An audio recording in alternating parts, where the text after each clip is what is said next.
வணக்கம். செய்திகளை வாசிப்பவர் உங்கள் மெர்சி. முதலாவது தலைப்புச் செய்திகள். பெற்றோர்களுக்கு அடங்க மறுத்து 2K கிட்ஸ் போராட்டம். வீட்டில் பெற்றோர் சண்டையால் மன உளைச்சலில் மகள். இனி தலைப்புச் செய்திகளை விரிவாக பார்க்கலாம். இஷ்டப்படி வாழ விரும்பும் 2K கிட்ஸ் வாழ்க்கையில் விடுதலை வேண்டி போராட்டம். போராட்ட களத்தில் நமது செய்தியாளர் நம்முடைய இணைகிறார். ஜென்சி, கள நிலவரம் பற்றி சொல்லுங்க. ஜென்சி, கேக்குதா? கேட்குது மெர்சி, கேட்குது. நமது கள்ளிக்குப்பை பகுதியில் 2K கிட்ஸ் விடுதலை வேணும்னு போராடிக்கிட்டு இருக்காங்க. வாங்க அவங்கக்கிட்டே என்னன்னு கேட்டு தெரிஞ்சுக்கலாம்.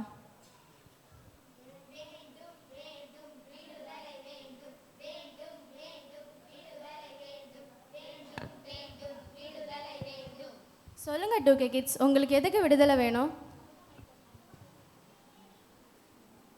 ஒன்றுமே புரியலைங்க. எங்கள் ஃப்ரெண்ட்ஸ் கூட ஃபோனில் பேசக்கூடாதா, சோஷியல் மீடியாவில் போகக்கூடாதா, எங்கள் ஃப்ரெண்ட்ஸ் கூட வெளில போகக்கூடாதா, அங்கே போகக்கூடாதா, இங்கே போகக்கூடாதா, என்னது இது?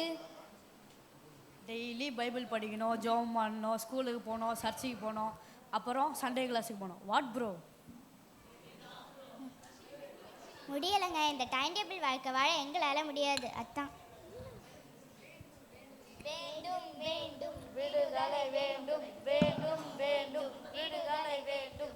அட, இதுக்கு தான் போராடுறீங்களா? நானும் ஏதோ நினச்சி பயந்துட்டேன். ஒவ்வொன்றுக்கும் ஒவ்வொரு காலம் உண்டு. இந்த சின்ன வயசுலேயே பிசாசின் தந்திரங்களை சிக்காமல் இருக்கணும்னு தான் உங்கள் பேரண்ட்ஸ் உங்கள்கிட்ட ஸ்ட்ரிக்டாக இருக்காங்க. அப்படியே ஏசப்பாவை காட்டுற சந்ததியாக நம்ம மாறணும்டா டெய்லியும் பைபிள் படி ஜெபம் பண்ணணும்னு சொல்லி ஆவிக்குரிய காரியங்களை நம்ம ஈடுபட வைக்கிறாங்க. நீங்கள் சொல்கிறதெல்லாம் கரெக்டு தான். அதுக்குன்னு இவ்வளோ ஸ்ட்ரிக்டாவா? ஸ்ட்ரிக்டெல்லாம் இல்லைம்மா, ஸ்ட்ரிக்டெல்லாம் இல்லாம தேவன் நம்ம பெற்றோருக்கு கொடுத்த கடமையை தான் அவங்க சரியாக செய்கிறாங்க. ஆமாக்கா, எங்களுக்கு இப்போ தான் புரியுது. நாங்கள் இப்போவே எங்கள் பேரண்ட்ஸ் கிட்ட போய் மன்னிப்பு கேட்டு ஏசப்பா பிள்ளைங்களாக நடந்துப்போம். மாற்றம் மாற்றம் மனதிலை மாற்றம், மாற்றம் மாற்றம் மனதிலை மாற்றம். மெர்சி, இங்கே சமரசம் உண்டாயிருக்கு. போராட்டக்காரர்கள் தங்களுடைய பெற்றோர்களின் அன்பை உணர்ந்து போராட்டத்தை கைவிட்டார்கள். தகவலுக்கு நன்றி ஜென்சி. தங்கள் பெற்றோர்கள் தங்களை கத்தருக்கேற்ற சிற்றையில் வளர்க்க பிரயாசப்படுவதை பிள்ளைகள் உணர்ந்து கொண்டு மனம் மாறியது மகிழ்ச்சி. தேவன் அந்த பிள்ளைகளை ஆசீர்வதிக்கட்டும். அடுத்ததாக, வீட்டில் அடிக்கடி சண்டையிடும் பெற்றோர். இதனால் கடும் மன உளைச்சலுக்கு உள்ளான மகள் வீட்டை விட்டு தப்பி ஓட முயற்சி. அம்பத்தூர் பஸ் நிலையத்தில் நின்று கொண்டு எங்கு செல்வதென்று தெரியாமல் தவித்து கொண்டிருக்கும் நபரோடு நமது செய்தியாளர் இணைகிறார். சொல்லுங்க மெர்சி. வணக்கம் மெர்சி. பெற்றோருடைய சண்டையால் மிகுந்த மன உளைச்சல் இருக்க மகள் வீட்டை விட்டு புறப்பட்டு எங்கேயோ செல்ல இருக்கிறார். வாங்க அவங்ககிட்ட என்னன்னு கேட்கலாம். சொல்லுங்கம்மா, உங்கள் பேர் என்ன? மக்களே, நீங்கள் எல்லாரும் என் கதையை கேளுங்க. என் பேர் ஜாய், அதாவது மகிழ்ச்சி. என் அப்பா பேர் அன்பு, என் அம்மா பேர் சமாதானம். ஆனால் என் அப்பா அன்பாகவும் இருக்க மாட்டார், என் அம்மா சமாதானமும் இருக்க மாட்டாங்க. தோசை கரண்டியும் டிவி ரிமோட்டும் வீட்டில் பறக்கும். மாற்றி மாற்றி சண்டை போடுறதான் அவங்களோட வேலையே. இப்படிலாம் இருந்தால் என் மனநிலை எப்படி இருக்கும் நீங்களே சொல்லுங்களேன். அதனால தான் இங்கே ஒரு நிமிஷம் கூட இருக்க முடியாதுன்னு வீட்டை விட்டே போகிறேன். எங்கே போகிறீங்க ஜாய்? சமாதானம் தேடி போகிறேன், எங்கேயோ போகிறேன். ஜாய், உங்களுடைய கஷ்டம் எனக்கு புரியுது. உங்கள் வீட்டில் இருக்க எல்லாருமே பைபிளில் இருக்க ஆவியின் கனிகளோட பேரை வச்சுருக்கீங்க. அது உங்கள் கிரியைகளை நடந்துச்சுன்னா வீட்டில் சமாதானம் உண்டாகும்.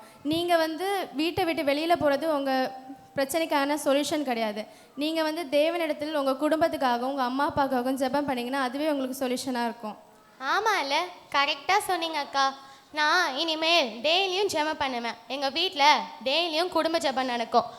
ஆவியின் கனிகள் எங்கள் பேர்களை மட்டும் இல்லை, எங்கள் வாழ்க்கையிலையும் நடக்கும். உங்கள் ஆலோசனைக்கு ரொம்ப நன்றி அக்கா. காட் பிளஸ் யூம்மா. மெர்சி, இப்போது மகள் சமாதானமாகி வீட்டுக்கு திரும்பிகிறார். இங்கே மிகவும் சமாதானம் ஏற்பட்டுள்ளது.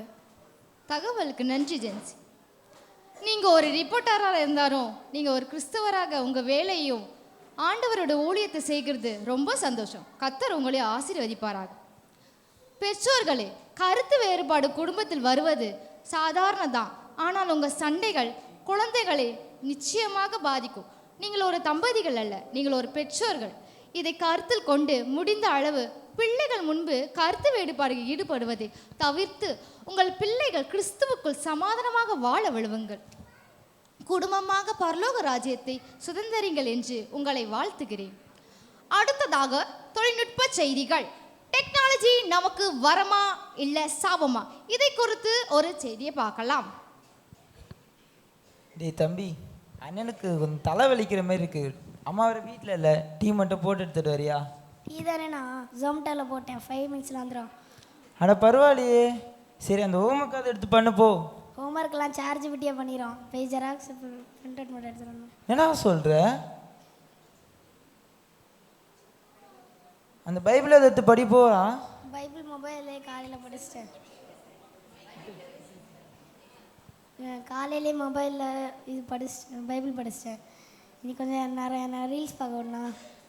இங்கே பாரு தம்பி, நீ என்ன பண்ணுறன்னு உனக்கு புரியுதா? டெக்னாலஜியை நீ தான் கண்ட்ரோல் பண்ணணும், அது உன்னை கண்ட்ரோல் பண்ணக்கூடாது. அப்படி பண்ணிடுச்சுன்னா அது உன்னை அடிமையாக மாற்றி உன் வாழ்க்கையில் எங்கேயுமே உன்னால் முன்னேறவே முடியாது. என்னென்ன எப்படி பயன்படுத்துகிற? பயன்படுத்தலைடா, உண்மையே சொல்கிறேன். உன் படிப்பில், உன் லைஃப்பில் டெக்னாலஜி உன் யூஸுக்கு மட்டும் வச்சுக்கோ, புரியுதா? சரி, நான் புரியுது. நான் இனிமேலாம் டெக்னாலஜியை தேவைக்கு பயன்படுத்துகிறேன். அருமையானவர்களே, இந்த உலகம் போக்கில் போன நாமளும் போனால் நாம் இந்த உலகத்துக்கு அடிமைகளாகிடுவோம்.